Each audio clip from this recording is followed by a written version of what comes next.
Welcome to the fourth and final session of the Niagara Region Seat at the Table program. The topic for tonight is managing scrutiny, addressing bias, discrimination, and harassment. We have a great lineup of panelists who are going to provide some great insight, advice, and strategies on how to deal with these challenges. We are excited that you are able to join us, and as a Black woman, this particular discussion is close to my heart. My name is Anika Ford. I'm the Manager of Diversity, Equity, and Inclusion for the City of St. Catharines. I'm assisted by Ruth Unraw, a leadership development coach, the host of Niagara Made on 610 CKTV, Vice Chair of Women's Advisory Committee, and co-founder of Women in Niagara, our partner for the Seat at the Table program. She will be moderating the panel discussion this evening. To start, we are recording tonight's session so that those who are not able to make it can still hear from our great lineup of speakers and panelists. We ask that you keep your videos off and your mics muted until you are asked to speak. We have enabled live transcript so you can see closed captioning on your screen. If you cannot see it, you have to go to the settings at the bottom of your screen where it says live transcript, and you can adjust what you see or don't see. We are going to launch a couple of polls to start the evening. The first one is for us to understand a bit about who we have around the table tonight. It's a set of seven demographic questions. For each of them, you can choose prefer not to answer. Unfortunately, due to Zoom capabilities, for the prefer to self-describe option, you can't actually self-describe. Zoom also limits the number of potential answers, so where you live is combined in the last two questions. Please complete that poll as I provide the land acknowledgement. As we take a moment today to reflect on the importance of the land on which we gather, our provider and sustainer, we look to understand the history of the land. Niagara Region is situated on treaty land. These lands are steeped in the rich history of the First Nations, such as the Hattah-Wadonerung, the Haudenosaunee, and the Anishinaabe, including the Mississaugas of the Credit First Nation. The two-row wampum is the first known agreement between the First Nations and Europeans, and is an important symbol of everlasting equality, peace, and friendship. It remains the foundation upon which Canada was built, and we recognize that this mutually respectful relationship between nations is essential for reconciliation today. There are many First Nations, Métis, and Inuit peoples from across Turtle Island that live and work in the Niagara region. The regional municipality of Niagara stands with all Indigenous peoples, past and present, in promoting the wise stewardship of the lands on which we live. I encourage you all to do more to learn about the history and current situation of Indigenous peoples. This will help us better understand our roles and take responsibility towards reconciliation as treaty people, residents, and caretakers. We also recognize June as both Pride Month and Indigenous Heritage Month. We hope you have been able to attend some of the many online and in-person events celebrating both of these wonderful groups of people that are so important in our country and in Niagara. This session is part of a project called Canadian Women in Local Leadership. It's funded through the Federation of Canadian Municipalities and Women in Gender Equality. We have partnered with Greater Niagara Chamber of Commerce, Women in Niagara, the City of St. Catharines, YWCA, Future Black Female, Services for Humanity, Muslim Senior Circle, and Niagara Region's Women's Advisory Committee to organize tonight and the future sessions. Thank you for your poll responses. That poll is now closed. We can see that we have a diverse group of people here. I'm going to launch a second poll now. This one is to gather a baseline about your level of knowledge, interest, and confidence regarding our topic tonight. At the end of tonight's session, we hope you will have learned more about what it means to be involved in local politics, how you can be supported, and why it's important for more women to be involved, especially women from underrepresented groups. We have a number of planned questions for the panelists, but we'll also be taking questions. Feel free to post any questions or comments through the Q&A option or the chat feature at the bottom of your screen. You may have to toggle between the chat and the live transcription features if you are using that. I will remind you to keep the chat and questions considerate and respectful. Ruth will introduce each of the panelists before asking them the first question. At the end of the discussion, I will provide some closing remarks. Without further ado, I hand the discussion over to Ruth. Thank you, Anika. And I was going to use without further ado too, but a little bit later on. So first of all, thanks for everybody for joining us. And I hope that when I'm looking out at all of these names on the screen here, that we've got some people that are going to be interested in running for office and maybe put their names on the ballot. And if not that, to support in whatever way we can. And I think tonight's going to be a great discussion about how we can support, how we can look at the challenges that might be facing us if we're running, as well as if we're not running, how we can support those that are, and the things that we can do. Because of course, as was previously mentioned, we're going to be talking tonight about managing scrutiny, addressing bias, harassment, and discrimination. So we're going to be asking our panelists about some of these things that perhaps they've experienced, not just while campaigning, but also once elected. And more importantly, I think we're going to talk about how we're going to deal with these things, how we can all deal with these things. Because we're hoping that when you leave this session tonight, you'll have some information that will help you build a toolbox that will get you through the next phase of campaigning. So before I start with the questions, I'm going to, as Anika mentioned, I'm going to give you a brief bio on each of the panelists when I ask the first question. But before I do that, let me just let you know who the panelists are. So we've got MPP Laura May Lindo with us tonight. She's waving her hand. And just FYI for everybody, Laura May is going to have to leave us a little bit early tonight. She is speaking at a rally regarding reproductive rights. So we're very supportive of that. And we will let you go early, Laura May. So thanks for joining us tonight. We also have Councillor Lori Littleton. I'm not sure she was in transit, but here she is. I see a bookcase behind her, so I'm assuming she's not driving anymore. Councillor Laura Yip is with us. Councillor Judy Partridge, and Councillor Marina Butler. So thanks very much to everyone for joining us this evening. And as Anika mentioned, we're going to be, I've got some questions here for each of our panelists, but we're also interested in taking questions from you. So you can put them in the chat, or you know what, you can even use, because we're able to see everybody, you could probably even use the raise hand function, and we could try to do it that way, and I'll see how well I'm paying attention. So please interrupt me if I'm not paying attention and let me know. So without further ado, I'll start by introducing Laura May Lindo. Laura May Lindo is a recently re-elected member of Provincial Parliament for Kitchener Centre. Laura May is the official opposition critic for anti-racism and colleges and universities. She is a respected activist and educator who holds both a master's and PhD in education. Laura May is the founder of Eraser Institute, which is working to build anti-racist communities starting with education systems. She previously worked at Wilfrid Laurier University as the Director of Equity and Diversity and was the first chair of the NDP Black Caucus. Laura May, welcome, and thanks so much for joining us tonight. Oh, thanks for having me. Laura May, let me start by asking you, you have most recently gone through campaigning for the provincial election, and congratulations on your election. Can you share with us some of your experiences with discrimination, bias, or harassment while you were campaigning?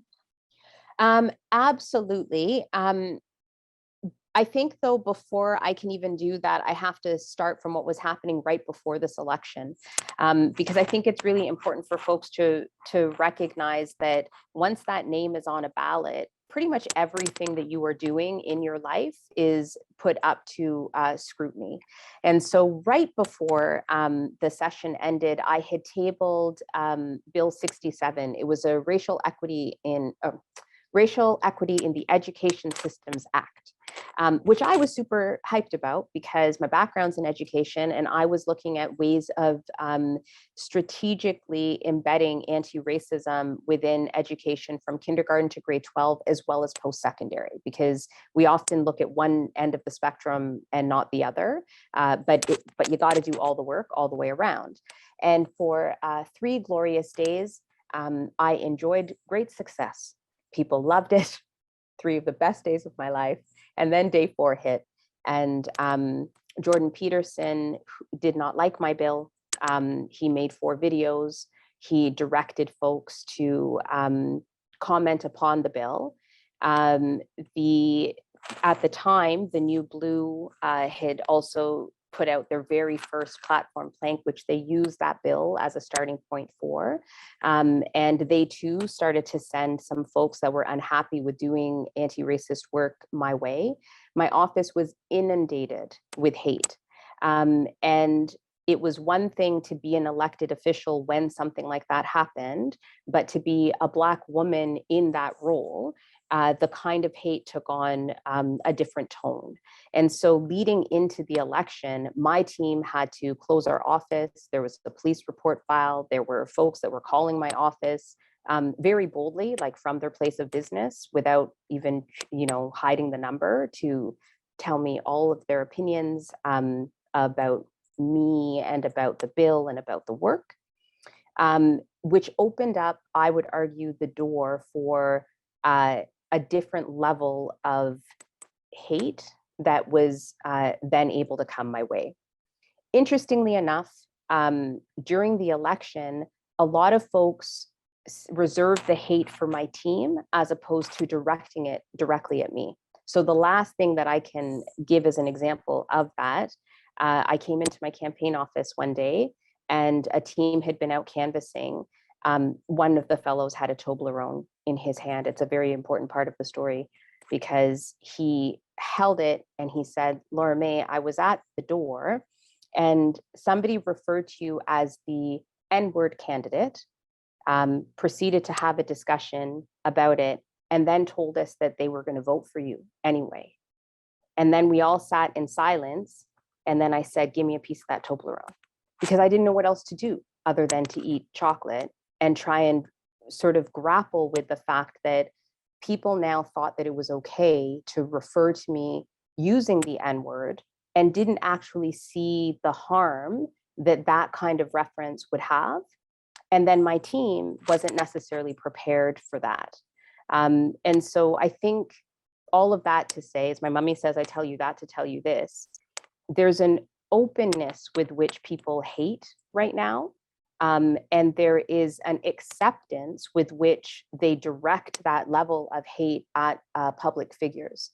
And there's a grappling and a reckoning that a lot of us have to do, because there used to be a time where we couldn't speak that way to people.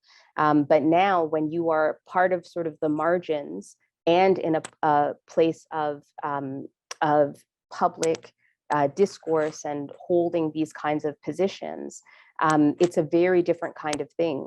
And because you're in these roles, it's very hard to know how one responds, because again, your response to the hate is also held up to greater scrutiny.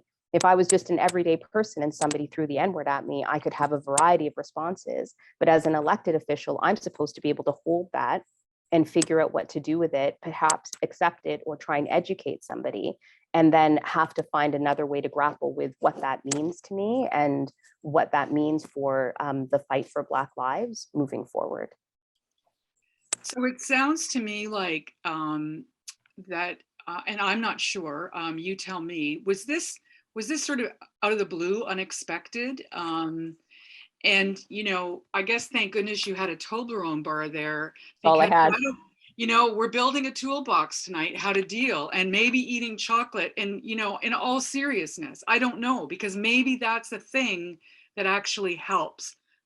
Isn't chocolate known to raise endorphin levels, which is, the feel good thing? I mean, I'm not trying to minimize this in any way, because it's horrible.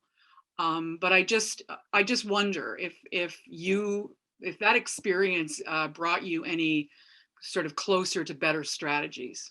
So I think you know what, it is, just to be very clear, that is not minimizing it. It is a reality that when you are confronted with something that you didn't anticipate, like I anticipate somebody saying, "I don't like the NDP platform," because it's an election. Not everybody's going to like the platform. I anticipate somebody saying, "We really liked the way that the government did X, Y, and Z," and me not agreeing with that because I had strong feel like that. I anticipate. I don't anticipate walking into my office and having to hold a team of volunteers who literally are putting hours and hours into supporting me into their day, into a very busy schedule, in the midst of like the tail end of a pandemic, having to now grapple with what to do when somebody says the N-word. Because the reality is that when it comes to racial discrimination in community in particular, it's been so subtle for so long here that most of the work around anti-racism has been, how do you address subtle examples of racism, not how do you address overt examples of racism. And I would argue that somebody seeing my picture or my name and saying this is the N-word candidate, that is not subtle. That is very overt. Right. But those tools aren't in our toolkit. So what that taught me, and part of the reason why the Toblerone is part of this story, is that there are moments in these difficult experiences when you have to like face hate head on, where you also have to make sure that you are doing something for yourself in that moment that sort of shakes up that tension. So like literally we all sat there staring at each other and everybody was looking at me to have an answer for what to do because of my background and because I'm the candidate, but also mostly because of my background. And I didn't know what to do other than to just stop everything and do something that brought me joy. And that Toblerone in that moment did bring me joy. And then we can get grounded and figure out what the next step is. And I think that's a really important piece of that. And I thank you for sharing that story. And I mean, I guess in your toolkit, everybody get the things that bring you joy, because when you're faced with this sort of thing, that's perhaps where you have to go to first. I like that you pause and then find something that brings you joy and then you strategize around that. I'm going to move now to Lori Littleton, who, yes, is situated.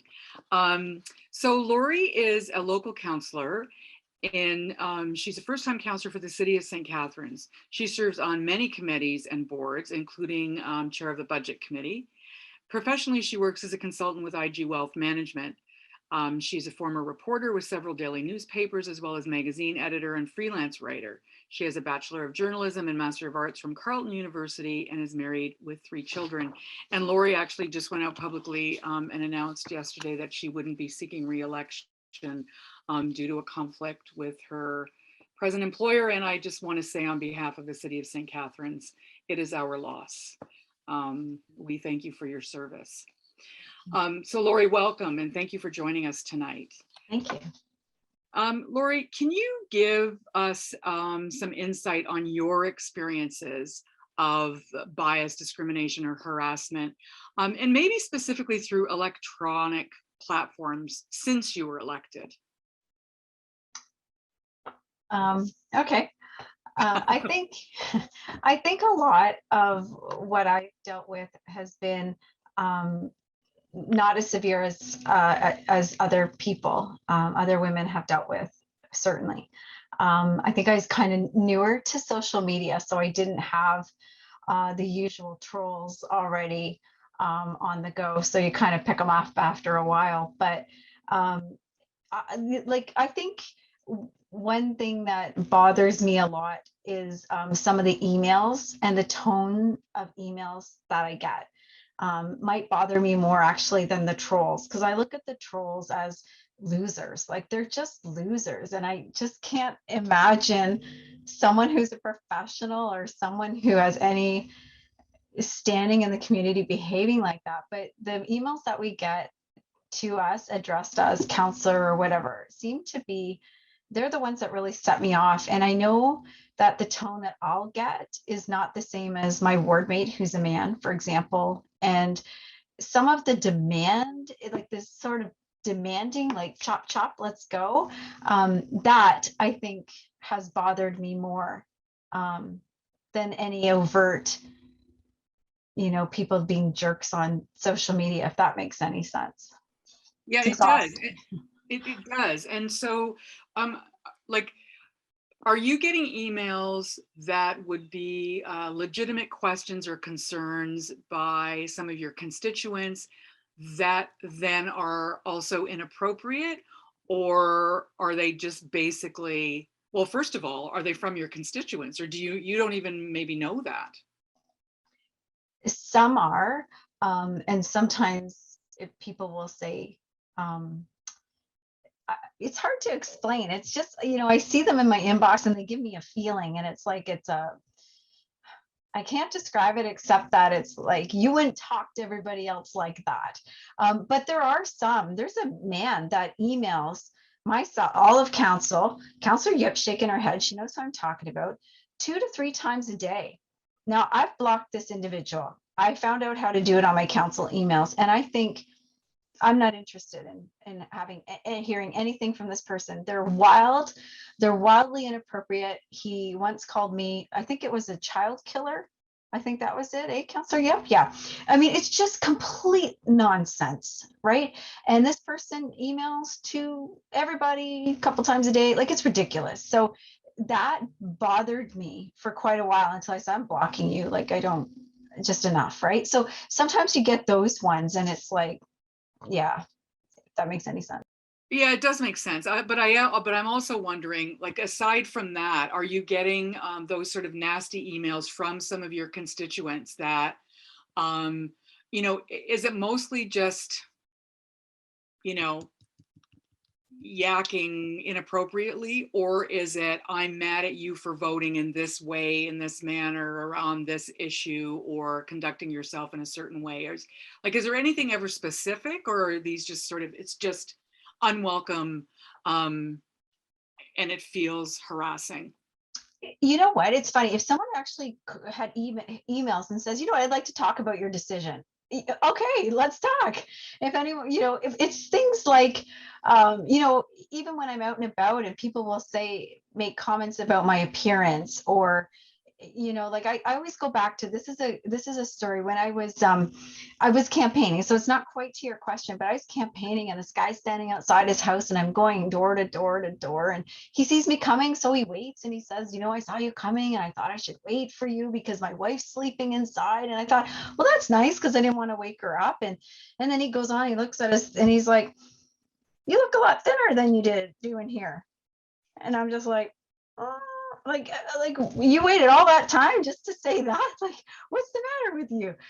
But or I had one guy emailing me and he was upset about parking outside his street, and he would email me 2 to 3 times a night with like, you better get on this or you better resign. And it's, he's had a couple of beers, but it's like, that's ridiculous. So I actually went to the clerk on that one, and she sent him an email, and that was the end of that. But I mean, it's things like that are just, they don't make any sense at all. So once you're in office, then you potentially do have the support of some of the staff that you're working with then. Minimally, I would say, to be honest, I think it took me quite a while to reach out to our clerk and say, is there anything I can do? Because if we worked anywhere else, there's no way we would get these emails. There's no way we would have to deal with any of this, because it's seen as constituents contacting you.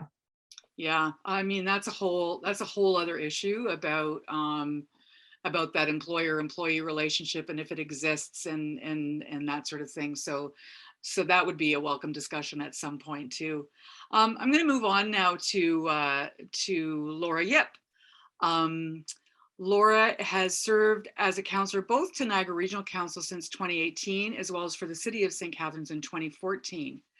Before that, she worked in public and government relations for a local firm and has vast experience in several roles working for various area municipalities. Presently, Councillor Yip works for Jillian's Place on a project about responsible media reporting of gender-based violence and gender issues.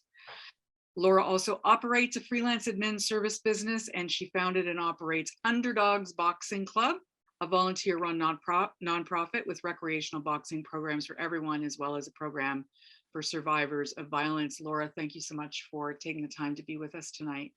Of course.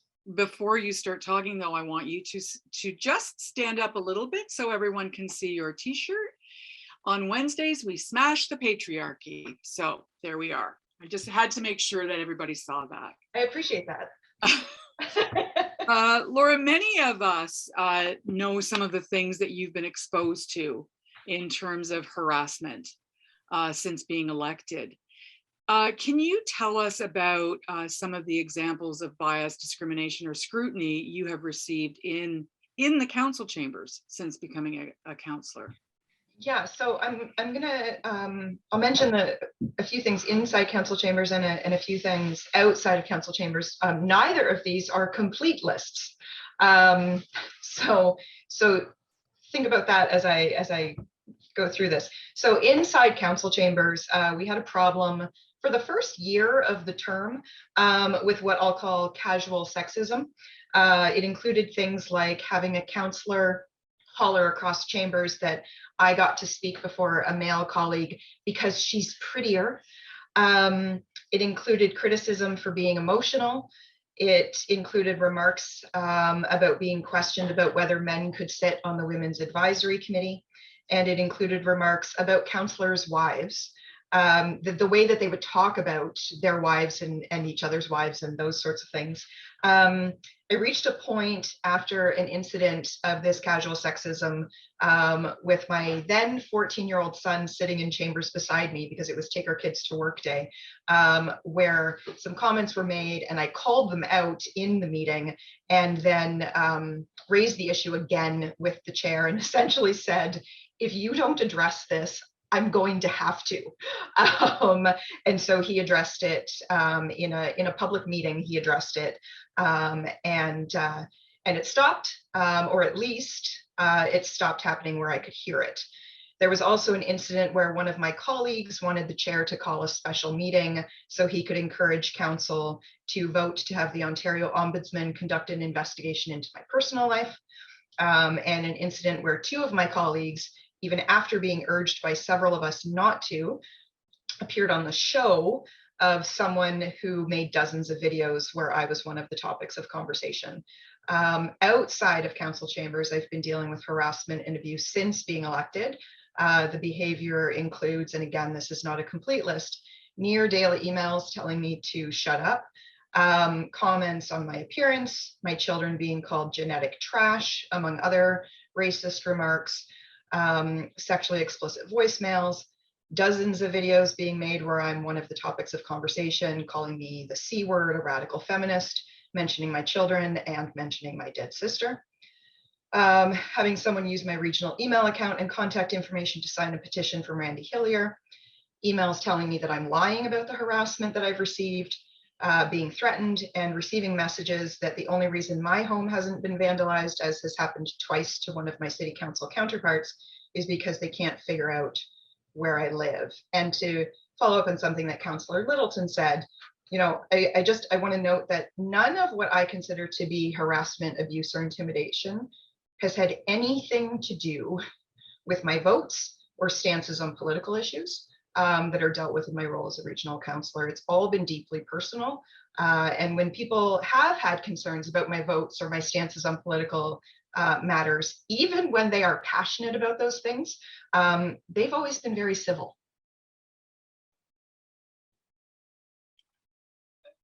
Okay. Sorry. That was a lot. Yeah. Yeah, and I know that's just a partial list. And so how do you, I don't know, how do you deal with it all? Like, what are your strategies?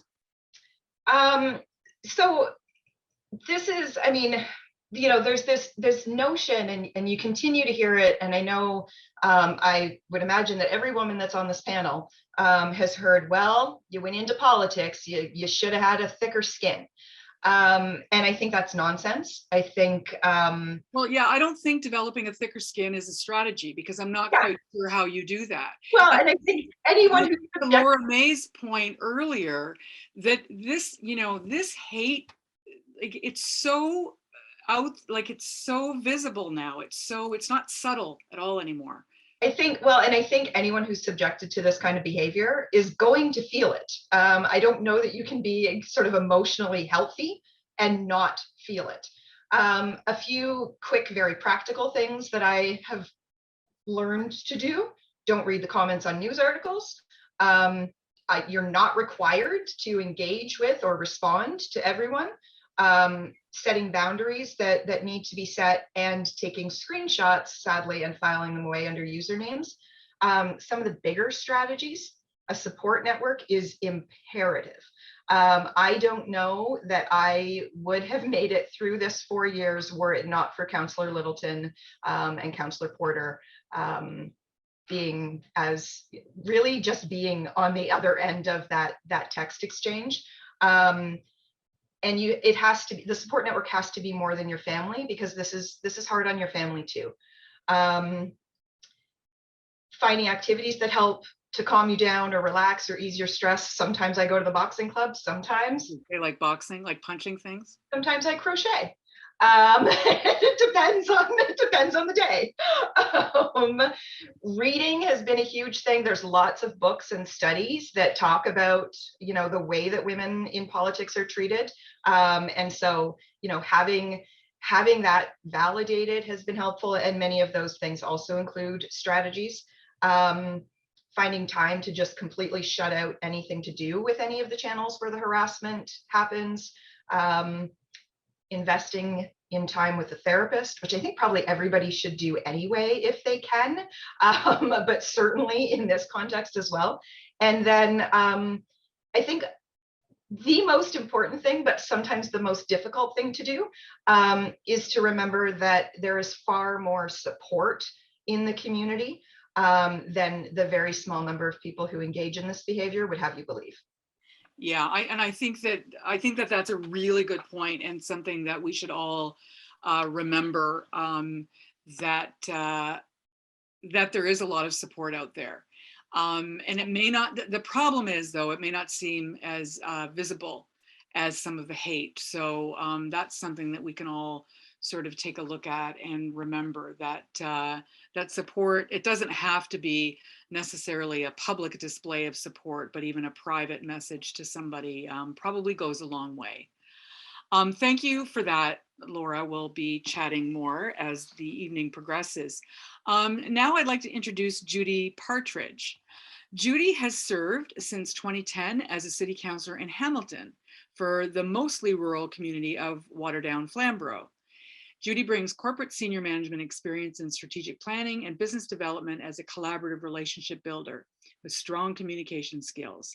She serves on multiple boards and committees, including the Federation of Canadian Municipalities Standing Committee for Increasing Women's Participation in Municipal Government. Thank you so much for joining us this evening, Judy. And it's lovely up there in the Waterdown-Flamborough area. I worked up in Flamborough for a few years with a consulting firm up there, and always enjoyed the drive from Niagara. Judy, can you tell us what you've experienced in terms of our topic tonight, which is bias, discrimination, or harassment, in your position as city councillor? And what, if any, official means you have used to deal with threatening or aggressive comments that you have received? Wow, where do I start? First of all, I'd like to say, Ruth, thank you so very much, and I really appreciate the previous speakers. I have allergies, so I call this my radio voice. I don't normally sound like this, but wow, yeah, where do I start? I know that the folks who are tuning into this are looking for strategies and if they are thinking of going into elected politics, just exactly what they can do. So I'm going to hit on 3 points, and then I'm going to answer your question, Ruth. First of all, write this down. Focus on the behavior, not on the person. So when you're addressing anything that's coming at you, be calm, raise your argument, raise your rationale, do not raise your voice. And just remember to focus on the behavior. The person is irrelevant. I mean, first of all, if they're coming at you with any kind of derogatory comments, there's nothing that says you absolutely have to address it. But I also want you to remember that whether it's social media or whether it's, and I've been slammed across just about every venue you can possibly think of. Basically, they're an echo chamber. There's a very small group of folks that are within that group. and they become an echo chamber. So you may think that it's a large amount of people, but it really is not a large amount of people. So I'm going to say something that may shock some of you. My support throughout the many years that I have been in the corporate world, the business world, and for the 12 years that I've been in politics, my support has largely come from men. It is women who like to tear me down. And I thank them because they have made me stronger.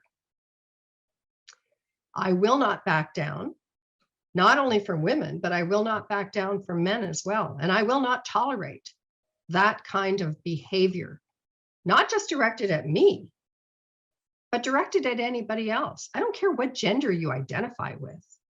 People do not have to put up with harassment on any kind. So now I'm going to give you an example. Over the 12 years that I've been on council, there have been mostly men. There's been 3 or 4 of us, and thankfully in the last election, there's now 7 women that are on our council. And we've watched the behavior over the years of the men around the table, and in some cases it's been pretty vile. It's been pretty vile. It's never been directed. I will honestly say I have not had that behavior directed at me personally. I have watched it being put on other people. I have watched other people, other counselors around that table be hit head on. But as far as I'm concerned, I'm an enabler.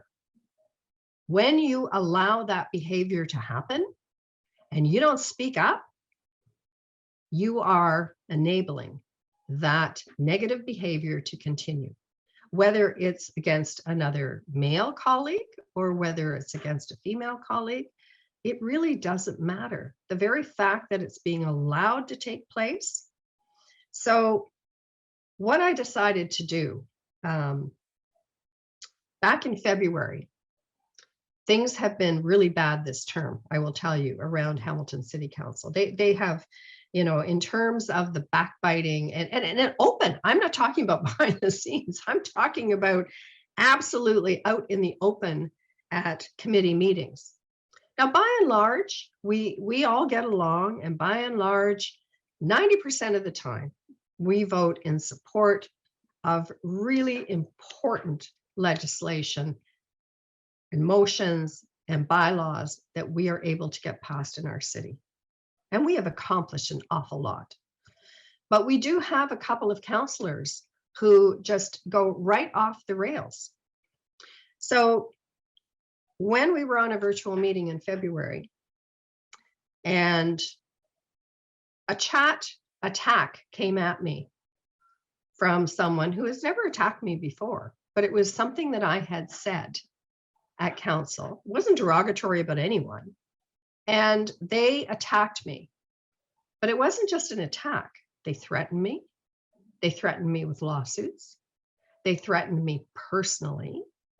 And I just put back in the chat, bullying and negative behavior is not to be tolerated around this council. That was it. That was all I said. And what came back at me was this diatribe of, again, threatening and bullying. And like I say, I've not had this happen before. I have to be honest with everybody. I do not have a lot of experience with men bullying me, but I have a lot of experience with women bullying me. So when this happened, I thought to myself, okay, this individual has been a problem for the 12 years that I've been on council, but it has gotten particularly bad in the last 4 years. So much so that it's being directed at other people and very, very public, very public. It's all recorded meetings. You can watch it. So I thought to myself, you know what? We have an integrity commissioner. So I put an application and a complaint into the integrity commissioner, because if no one else was going to do it, I was on council for 12 years. And as far as I'm concerned, I enabled some of that behavior, not just me, so did other councillors. But if anything, my responsibility, which I felt very strongly, my responsibility was to stop that behavior. And so I talked to human resources, I talked to the clerks. There had already been an integrity commissioner complaint against this counselor. And so I thought, you know what? This has to stop. There is no reason why we have to change our behavior because of someone else's bad behavior. That's not right. And the personal security issues that are facing counselors now, it's facing us. You know, when we go out to the parking lot at night after a council meeting, well, pre-COVID, no one should have to feel afraid. You shouldn't have to feel afraid in your own office, in your council building. And so to me, it was very important to do that. And I did catch some flack for it. But on the other hand, I also got accolades from other counselors, excuse me, who said, thank you for having the courage to do that. And I think it's important that your point is very well taken, that it's incumbent on all of us to speak out when we see this sort of behavior, and let people know that we're seeing it. I noticed that Councillor Yip just put something in the chat. There's a report about the similarities between intimate partner violence and violence against women politicians. So I encourage everybody to take a look at that. I want to move on to Councillor Butler, but I'm also aware of the time. It's 6:47, which means Laura May is going to be leaving us soon. And I just wonder very quickly if anybody has any questions for her specifically before she has to dash.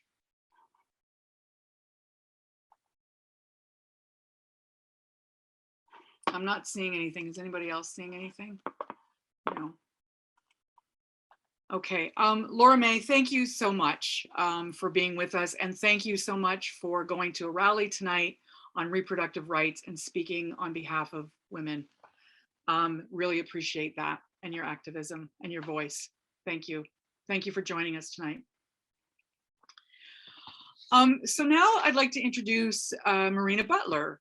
She's currently a council representative for the municipality of the town of Fort Erie. In her 8th and final year in this role, she has gained knowledge and experience in many aspects of how municipal government operates.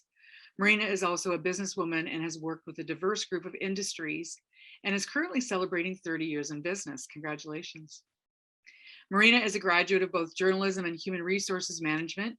She is also a registered professional recruiter, a certified management professional, and an employment investigator, and is currently writing a book entitled What I Didn't Know. So that sounds very intriguing. Marina, Councillor Butler, please, can you tell us about some of the challenges that you faced as a town councillor in relation to these things, and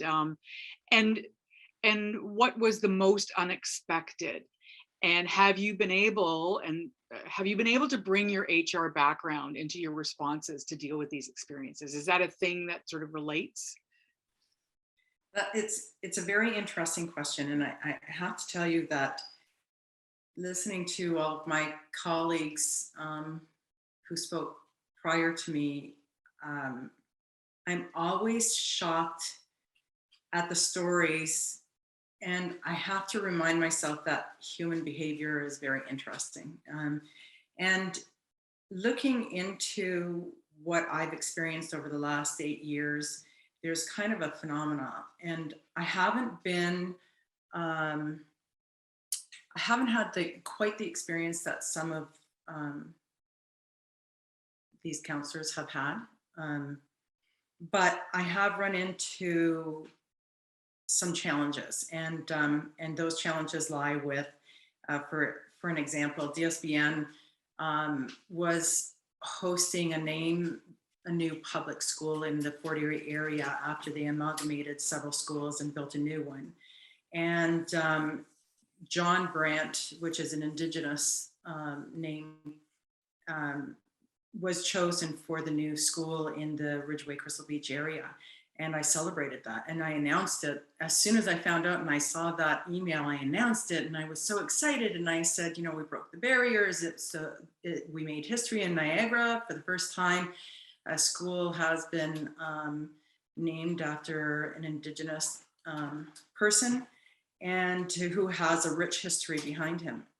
And it was the first time that I ever experienced, to my shock, the amount of hatred that was out there, and the amount of emails and phone calls and text messages that I received that were pretty vile. And those came pretty fast and furious right after I had made that announcement. And it just kind of takes the wind out of your sail when you're celebrating something that's fantastic. And when you see that come out in your little small community, it's the first time that I realized that racism exists, and first time that I ever experienced that, and I felt shame that my community was like that, and horrified at the same time. And then since then, you know, there were other incidents that had occurred, and I was mad at myself because I thought, where is my voice? And actually, to Judy's point, we have to stand up, and we have to call it what it is and call it out for what it is. And after my first term of office and learning all of those things, I started to become more challenging in my second term, and I put my foot down, and I wouldn't allow things to happen, even within the chamber room. So there was one person, for an example, who said, you know, you shouldn't be in politics because you're a businesswoman, and you're always declaring a conflict of interest. And the truth of the matter is that I hardly declared conflicts of interest, and when I did, it was circumstantial, right? So I had to use my HR tactic and ask them why that would be problematic when in the history of politics, there has never been an instance where someone hasn't declared a conflict of interest. And why would it be so inappropriate for myself as a woman in business to not be able to hold office and declare that conflict of interest and be forthright about it? So mine is a little different than everybody else's. And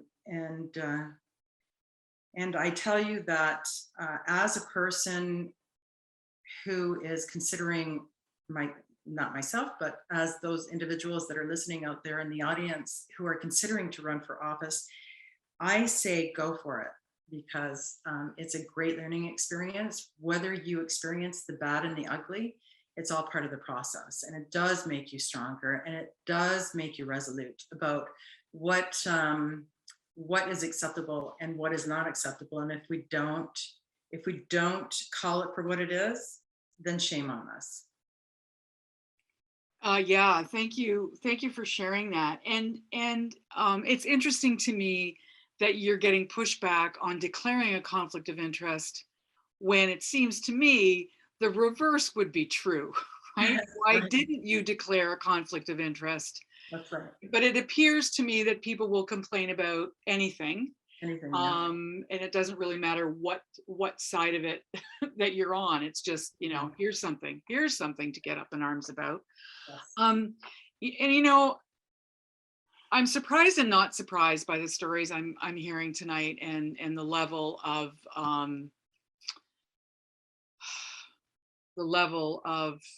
that people will go to I don't know, create whatever. I don't even understand it, but let's not even try to understand it, because what we're here to talk about really is, these are the things that are happening. How do we deal with them? So I'm curious about, and here I go off script. So I'm curious about confidence, and about using your voice. And so clearly, when you're first elected, you don't have, Lori, you mentioned that when you were first elected, you know, there was that one troll that was emailing you all the time, and it bothered you at first, and then all of a sudden you just blocked it and it wasn't going to bother you anymore. So so let's talk a little bit about confidence and voice, and Marina rather, sorry, Councillor Butler is what I'm supposed to be saying. Since you've spoken last, can you tell us a little bit about how you found that confidence? Oh, so I'm Italian, and I grew up in the west side of Fort Erie. And so in the west side of Fort Erie, and being Italian, you're a very feisty person. The red hair helps too. So I got to a point where I had to take my business acumen, and where I wouldn't put up with it in business, I had to make sure that I found that voice to make sure I didn't put up with it in politics too, because I think one of the colleagues mentioned it. We would never put up with it in a business situation. Why would we put up with it in a council room, in a council chamber? So the first time I found my voice was when somebody was actually in the council chambers calling out one of the councillors, and that was when I had put my foot down and decided that would be the last time that I would watch something like that happen. And one of the councillors actually was belittling one of the delegates as well, and using microaggressions towards the individual. And so I publicly called that out, not that person, but called out the actions and said that we are not a council that discriminates. We do not bully individuals, and we do not disrespect individuals. This is a council that has to have dignity and respect for other individuals, whether we agree with their opinions or not. And that was the first of many times that I spoke out, and it just makes you stronger. Yeah, Councillor Yip, you have spoken out many times in council and otherwise about behavior and things that are being said. Did you always feel that confidence to do that? Is this just something that you've always had, or does it get easier with time, and do you get support from people around you sending you messages going, yay you, or like what happens, or how does that happen? I think it's so interesting, sort of other people's perceptions of how we deal with these things, right? And that I am perceived as, having the confidence to do these things, when every time that I've called it out, my legs have shaken while I've been doing it. There's a comment in the chat that it says, what I hear from everyone's experiences is that hate is out there and people are discussing it openly and publicly without any fear or shame. Kudos to all of you dealing with it publicly. And I would say that all of that is true, and it's a really nice thing to say, except I don't know that it's without any fear. I don't have any shame about it. I think it is extremely important that we talk about it. I think it is extremely important that the men with whom we sit on council call out this behavior as well. And we have a few examples of men on our respective councils who have done that and who have said things like, I have the same I vote the same way as my female colleague, and I do not receive the same kind of behavior, the same tone of behavior, the same volume of behavior. Mayor Senzik has said that, he's a mayor. He should therefore actually receive more criticism. He has a higher profile than a regional councillor does. And he's commented that he doesn't receive the volume of hate that I do. And he's called it out publicly. I don't know. I think it's one thing to sort of put on that show of confidence because you need to, right? It's like, this is a thing that I have to do as a service to other people in the community, right? I think it's extremely important that we do have more women and more gender diverse people and more people of color and more disabled people and more young people running for office. And I think we have to tell them the good, the bad, and the ugly so that they're prepared. deal with whatever comes their way. But yeah, I think there's a perception of confidence that I don't know that I necessarily feel it myself. Does anybody else have a comment on that? Councillor Partridge, Littleton? Yeah, I mean, confidence is one thing, but I think to Laura's point, it's putting yourself out there and speaking up. You know, I don't want to give the impression that when I spoke up, everybody kind of stood to attention and listened. I got a lot of pushback. And I just you know, I looked past the rhetoric and I tried to focus on the behavior and just would not back down. So it doesn't mean you're not going to get criticized. It doesn't mean you're not going to get the backlash, but it does become easier over time. And I think more importantly, what it shows is that it shows the other counselors and the other people that you're not going to be afraid to speak up and that you are going to call them out on it. It's very difficult to do. The first time you do that, when you're first elected and you're in a council chamber, and I know certainly in Hamilton, in the council chamber, it holds 400 people. Not that we regularly have 400 people, unless it's a contentious issue. And then you've got all these people in there and you speak up and there's, you know, could be heckling, there could be all kinds of things happening. It's not something that you walk into a council chamber having that level of confidence. I came, you know, as an executive in the corporate world, and I came in. But when you're in the corporate world, your meetings are usually behind closed doors. Like they're not out in the public where everybody gets to scrutinize and listen to what you're saying. So, but you really, you know, I love what I do. I'm a problem solver. I think it's absolutely incredible. If you get the opportunity to run, you should, for the experience.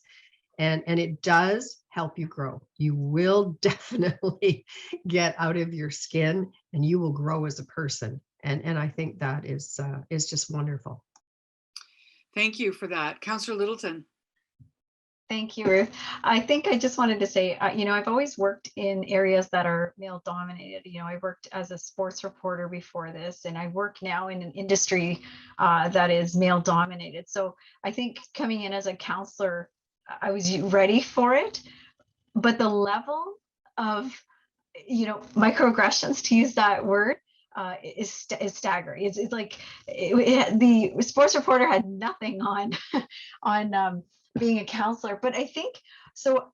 You know, I had a bit of a thick skin, and I had confidence. I just have confidence, right, about things, and I'm okay because I know I'm going to make mistakes, and I know I'm going to learn from that. So I always come at things like that, new adventures being, it's okay, like, so I don't worry about that. But I will tell you, you know, I was running, this was before, I'll tell this quick story. Everybody falters. And if I could go back, I would pick myself up and really just blast this counselor about this. But we used to have a run for deputy mayor. And so after my first year, I repped the mayor a bunch of times. I said, you know what, I'm going to run for deputy mayor. I don't care if I lose about things like this, but I had support around the table. I had built relationships. I'm going to run. So I ran, and I was calling some colleagues to ask for their support. And one person says to me, who, by the way, has filed papers. So I'm going out. I'm sharing all the secrets for everybody. But he says, "Oh, you know, I'm going to tell you a story, Lori. There was a person at our work, and she thought she was really clever, and she thought she got along with people, and she thought maybe she was something special. But at our work, you know, you don't get a raise until X number of years, or whatever it was, a promotion until X number of years," he says. So, you know, she asked for this promotion at, say, year 4, and really she wasn't entitled to it until like year 6. So, you know, it's just not your time. And I thought, wow, because the bottom line is, brand new counselor, oldest counselor, or most experienced on council, mid counselor, it doesn't matter. We were all elected to this term. We're all equal. But he gave me a smackdown, and I was so shocked. I couldn't believe it. And I wish that I could have just said something smart to him, but filed his papers again. So So if you could go back, what would you say? I would have told him, that's a great story, but I'm going to put my name anyway, and I think I deserve it. Right. And so Yeah. that, like, to what Councillor Yip's saying, my stomach was like, I felt like awful after that. Like, it's been a long time since I allowed someone to let me feel like that. So, you know, and then you just move on, and oh well, still put my name on. So Yeah. Do you think that that campaigning, and Lori, I'll go back to you to start with this. Do you think that campaigning prepares you for the kind of bias? I see Councillor Yip going like this. The kind of bias and discrimination and inappropriateness that you will see once you're elected? for me, I think a little bit it did. Like, the, you know, comments from people out in the community that I would meet, commenting about my appearance, commenting about what's like, this has been a long time since people behave like that, right? So, you know, it kind of got me ready for it, but it is staggering. I don't want to scare everybody, because the bottom line is we need women to run. It's not going to change if we don't have women running, right? So I don't want anyone to think that. You can call me. Anyone who's here is like, they're going to run, because I'm not running again this time. I can't. So call me, I'll help you. But it's like, it did a little bit, but the magnitude of it, because it's systemic, right? These are patriarchal systems that, so I think now 3 years into it, I see these systems working that I had never actually seen before. And I see how difficult it is to, Right. and why things are the way they are. Right.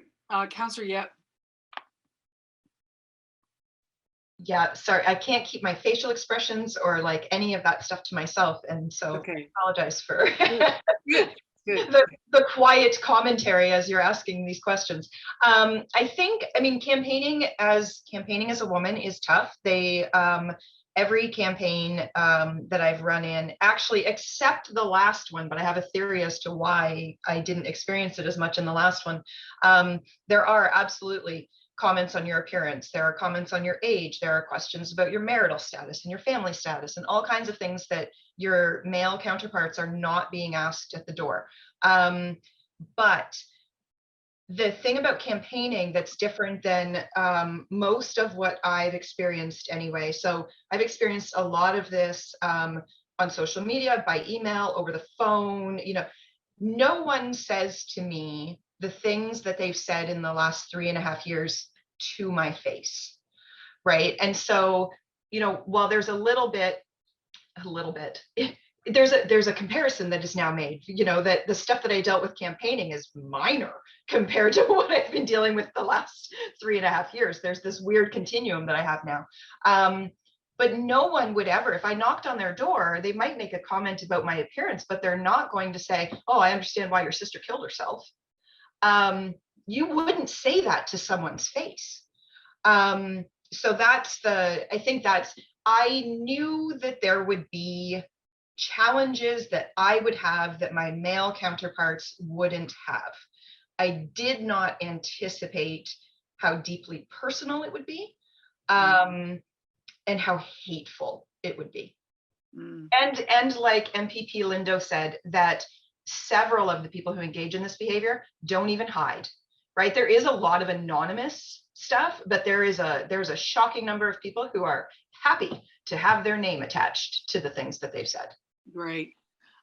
So we've got a couple of questions here from our participants that I'd like to get to. And also Cassie put something in the chat about the workshops that we'll have after the election, and a mentorship program for newly elected women, and we're providing some other sessions. So you can have a look at that. I won't read it all. And I've got a question from Katya. I hope I'm saying that right. And she says, I'm not into politics, I'm not thinking of running, but still asking this question for someone. What advice will you give to a person like me, who is a person of color, visible minority, woman, and an immigrant, who doesn't have a network or support? what advice you will give to a beginner like her interested in running for office for the first time in the future. Would anybody of our panelists like to take that? Judy.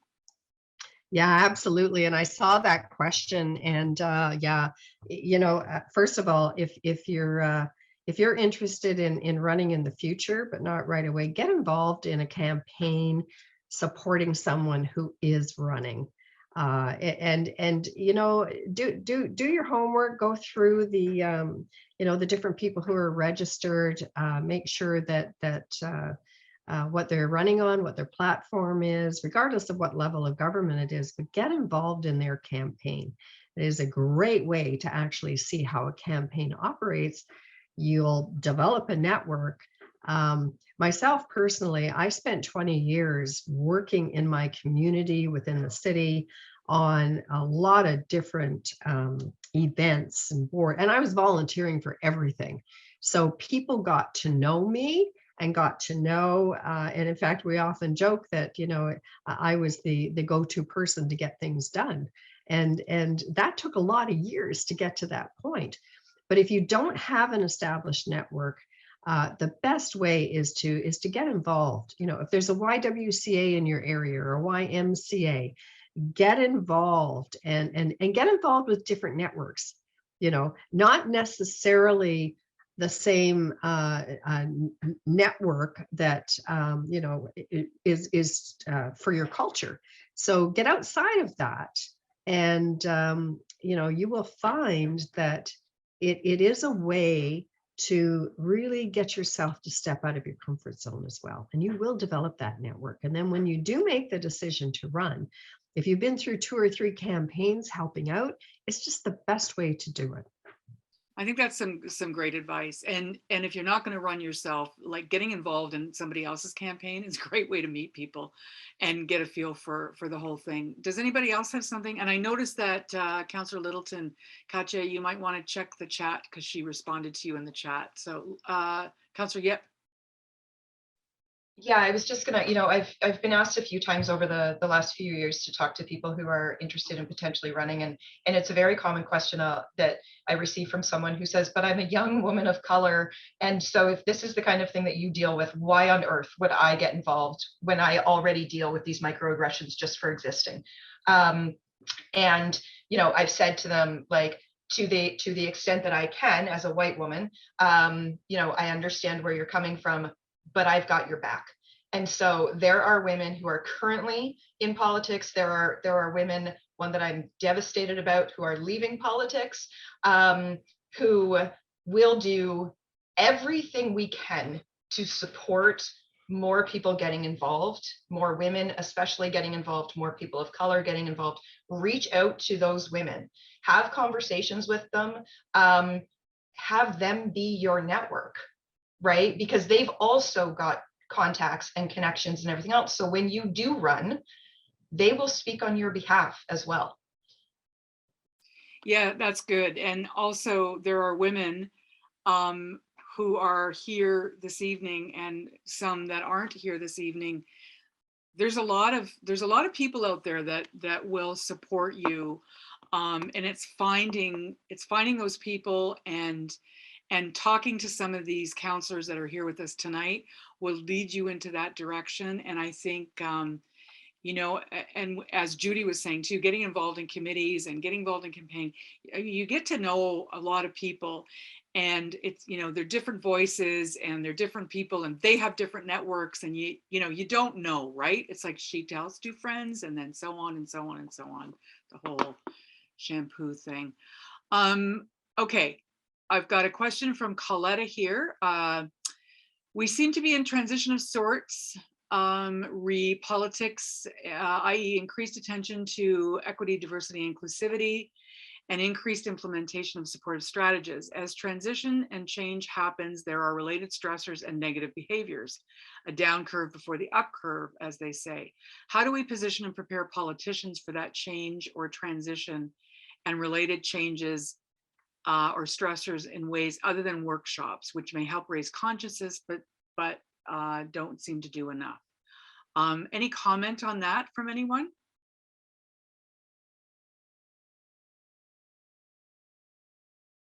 Coletta, I'm not sure, how do we position and prepare politicians for change, transition, and the stressors? I mean, that's a really good question. How do we prepare? How do any of you feel like you wish you were prepared for changes? Or just to pop in for a minute, Ruth, or how others are prepared. So men and women, I mean, Councillor Partridge's comments aside, in terms of women and the challenges that they've presented in your life as a councillor, I guess my question becomes, is there a genderless approach to this that everyone, and are there strategies that can be used across the board for everyone to support what seems to be a positive transition in terms of equity, diversity, and inclusivity? And as noted, with transition comes stressors, comes tension, comes anger, comes all of those things. And unfortunately, but it's not just theory, it's actual life experience by a lot of us, I think. So I'm just wondering what could be done to anticipate that and to begin to address it more concretely than this consciousness raising that I see everywhere. I've participated in 2 workshops on equity, diversity, and inclusivity. I'm not seeing a lot of change out there, quite frankly, as a result. So I guess that's why I raise that. Yeah, it's an interesting comment. Councillor, yep. I appreciate what Councillor Partridge has shared with respect to her experiences, but I think that it's extremely important that we do have to name this for what it is. It is primarily misogyny. And there is an awful lot of racism that goes along with it, depending on who you are and what your status is in the community. And, across the, so I had a reason recently to count up how many screenshots I have of harassment, and it's nearly 1,100 screenshots across 31 people. Every single one of them is a man. I do not receive harassment and abuse and intimidation from women. That is not to say that I don't disagree with some of my female colleagues or counterparts, but the kind of behavior that is the most problematic, that sometimes results in phone calls to police for assistance, has never come from women. So we do have to name this for exactly what it is. And so I don't know if there's, to borrow Coletta's word, a genderless approach to this, because it is primarily about gender. It is primarily about women being in a place that we, as a society, as a patriarchal society, do not want them to be in, do not expect them to be in, do not appreciate them being vocal in. So, I don't know how we prepare people. I think there does have to be a lot more talking about it, a lot more calling it out for what it is, a lot more calling it out for being unacceptable. I mean, I had a conversation with someone whose home was vandalized, and they had said, well, I don't want to talk about it. And I questioned them about why. And they said, well, because everybody agrees that vandalism is wrong. We don't need to have a conversation about that and bring attention to it. And I asked them, and this is not a city councillor, I said to them, I said, but what about calling out things like misogyny and racism and everything else? And they said, well, not everyone understands that that's wrong. And that's why we have to talk about it and call it out. So there's that difference there where, we have to discuss it more. We have to discuss it more openly. We have to call it for what it is. We have to make the men who have engaged in this behavior directed at me, we have to make them embarrassed to continue to engage in this behavior. This, having their name attached to it, and they're totally fine, and they think it is completely acceptable to do things like call my children genetic trash because I am a race traitor. That has to be unacceptable. And it won't be unacceptable until more people call it out for exactly what it is. Yes. Lori Littleton, and then Marina. Sorry. So I think one of the things that we have to be is really to do the legwork. We have to organize. I meet so many women that are like, you know, they want to help, they want to be supportive, but when it comes election time, you got to help. You have to say, like somebody had already mentioned, find out the platform that you like, somebody or what have you. It doesn't even matter if you don't know them. Like if I had people that have reached out to me and said, you know what, I want to support you as a woman because you're running, can I drop some flyers for you? That would have been super helpful.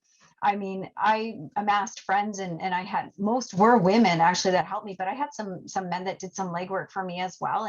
And I really didn't know what I was doing. So don't take a lot of what I said because I just kind of flew by the seat of my pants. But, you know, that's what I'm going to be doing for the next whatever months it is. I pretty much every day will be dropping lit for women in our community because I want them to run. I'm going to give them money. That's another thing. Women need money. Women are bad at asking for money. We're bad at asking for help. You need to start asking for help and you need to start asking for money. And if men have no trouble with this, they have no trouble. So I'm getting asked right now from a male, somebody that wants me to help on their campaign. And I'm like, no problem asking, setting out exactly what that person wants and is looking for my commitment. No problem. All in a paragraph. And women are like, well, you know, it would be nice. And I'm not saying that this is bad. This is because generally we're not good at asking for help. We're not good at asking for money. Okay. So that's all I'm saying. So for me, I'm like, give me some lit. Out I go, right? So anybody that wants to get involved and help women, you can help that way. You can retweet their platform things. You can like their Facebook things and share that. And I'm not really great at doing all that, but these are things that you can do. And so it's anything to support. If you don't feel good about slapping back against some of the haters, that's okay. But there's that work that needs to be done. That is really, really important. I would encourage anyone to do that. Yeah. Marina. Thank you. Yeah. I really think that as women, we have to position ourselves as knowledge brokers, and we have to really think about what we're saying in the marketplace and how we're saying it. And we have to dispel the myth that we are inferior to other gender. Education is very powerful, but in order to educate the general public, you have to have more conversations, and that needs a lot of patience and a lot of empathy and a lot of understanding. And you know, I actually, I don't know if you've heard of the Red Table, but I actually watched an episode of the Red Table, and they had a documentary person on there, and she questioned the behavior of white supremacists and had a discussion with different leaders. And the one leader that she had a discussion with, she actually showed a picture of her when she was a child and how those words of hatred that came towards her made her feel. And the explanation that she gave to this person and the question that she asked was, what if it was your child? Changed the scope of this individual's thought process. And so he went back and thought more and more and more about that, to the point where he actually left and reformed. So the power of a woman is very strong, and the power of knowledge and the power of asking and the power of disseminating and letting them learn from your own experience how that affected you, I think is key to change. And that's something that we have to embrace and not be afraid of sharing our belief system and what is wrong and what is acceptable, and where we can affect that change at its peak. Well said. Thank you for that. I think that sort of in closing on this panel, because I'm looking at the time here and it's 7:25. So, you know, learning about some of the things that are happening to our individual representatives is disheartening. It's not that we didn't know it was happening, but hearing about these things tonight is disheartening. But we also heard that it's, you know, it's a good place to be in politics. You can affect some change. You can make a difference in your community. You meet a number of people. You get connected in a different way, and you can perhaps see the results of some of your work. And I think that for all of us, whether we're running or not running, it's important for us to support one another in however we can. And it doesn't need to be a grand gesture. Lori says, you know, donate some money. 20 bucks can go a long way in a campaign. Going out for a walk and dropping some literature can go a long way in a campaign. Reaching out to somebody privately and saying, hey, I support you. And also for those that are considering running, you need to learn how to ask, as Councillor Littleton said too, for money and also for support. And what does that support look like? And the more specific you can get about what support looks like, I think the more people will help you, because lots of times people will say, I want to support you, or they won't say it because they think it's going to be a big thing. And it might just be a little thing. So if you can be specific with the kind of support that you want, I think that will help you get that support. I hope that the conversation tonight gave all of you an opportunity to be prepared as you go out to campaign, or either for yourself or for others, and to perhaps give you some tools in your toolkit. I appreciate every single one of our panelists for taking the time this evening to talk to us, as well as all of the participants, and of course Cassie and Anika for their participation as well. So thank you all very much. And I'll throw it back to Anika. Thank you so much, Ruth. I don't think I could have said it better.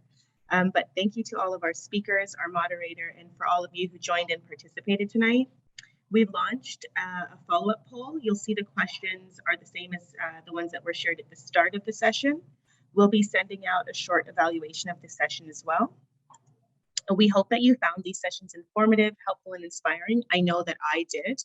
The candid conversation tonight, naming, calling out, and just engaging in some of the tough conversations was really insightful. We hope this will make a difference, and we will see more women on the ballots in October, more women helping on the campaign trail, more women and gender diverse people elected to all levels of government and participating in advisory committees. We have had many wonderful women from across Ontario that have participated in our sessions as speakers, panelists, MCs, or moderators, and we are very, very grateful for their contributions. Thank you to the Federation of Canadian Municipalities and the Women in Gender Equality for the funding to make this project possible. Thank you to all of our partners, Greater Niagara Chamber of Commerce, Women in Niagara, City of St. Catharines, YWCA, Future Black Female, Services for Humanity, Muslim Senior Circle, and Niagara Region's Women Advisory Committee that helped to organize tonight and the other sessions. The recording for this session and the previous 3 sessions is available on YouTube. The link will be in the chat box and will be sent out once the video is ready to be shared. That is all for tonight, and thank you all again. We hope you have a wonderful night. Thanks, everybody. Thank you.